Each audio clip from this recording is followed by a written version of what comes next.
नमस्कार, मी सुरेश चव्हाण के मराठीवर पहिला चलते चलते करतो आहे आणि हा चालत चालत शो आमच्या शेतकरी बांधवाबरोबर. राम राम. राम. काय नाव तुमचं? रवींद्र मारुती सोमनाथे. वा वा वा, रवींद्र मारुती. सोमनाथ. आपण तुमचं वखार पण चालू द्या हो. आणि आपण काम पण करीत राहू. आम्ही विदर्भामध्ये आहे. विदर्भामध्ये आम्ही आता हायवेनी चाललो होतो आणि आमच्या लक्षात आलं का इथं आता शेतकऱ्याचं काम चालू आहे, तर त्याच्याशी बोलू. आता हे काय गहू पेरलेलं आहे काय? गहू पेरलेला आहे, दांड मारत आहोत.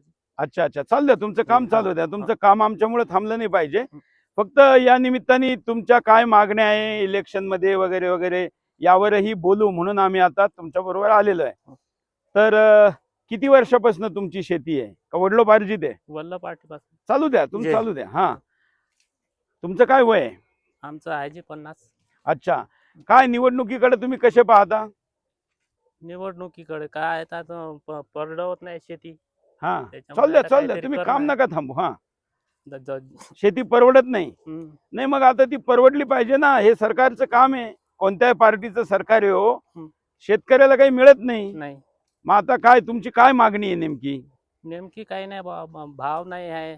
हा मालाला पीक निघाल्यानंतर आपण घ्यायला जातो, महाग आहे. हा, आणि विकायला गेलं तर स्वस्त आहे, हा.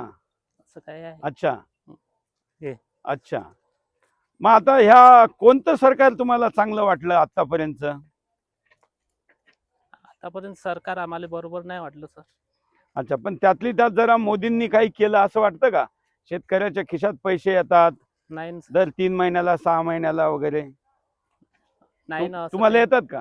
नाही. ते जे आम्हाला नाही. शेतकऱ्याच्या खिशात म्हणजे खात्यात पैसे हो. टाकतात ते नाही. तुम्हाला नाही मिळत? नाही मिळत. मग नाही. तुम्ही कधी त्याच्यासाठी प्रयत्न नाही केले का?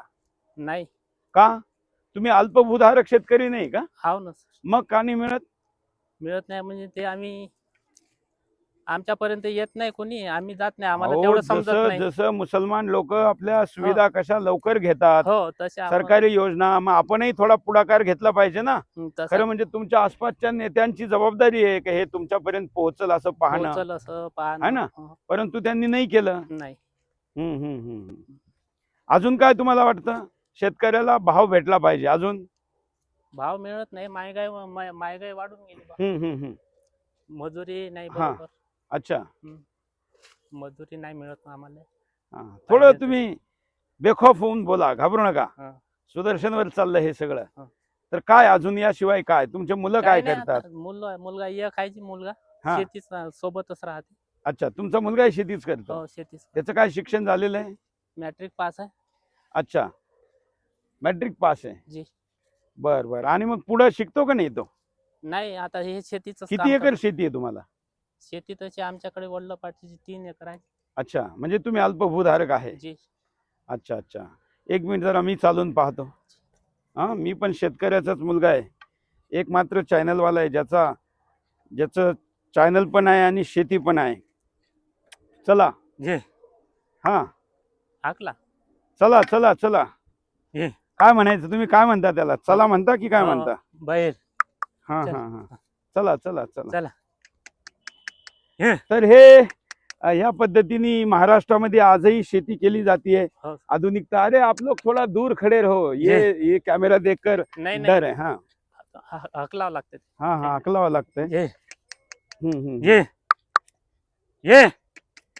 तर ही फळी मारण्याचं काम चालू आहे. म्हणजे या वावरामध्ये आता ये. अच्छा, जास्त नांगरलं जातं का? बरोबर चाललंय? नाही, बरोबर.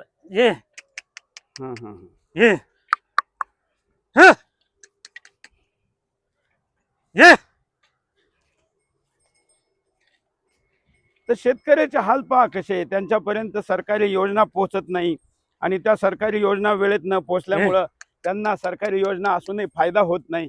आता ही ज्या पद्धतीची शेती आजही चाललेली आहे, शेजारून हा समृद्धी एक्सप्रेसवे मार्ग जातो. म्हणजे नाव समृद्धी आहे, प्रयास चांगला आहे, इन्फ्रास्ट्रक्चर चांगलं आहे, त्याच्यामध्ये काही दुमत नाहीये.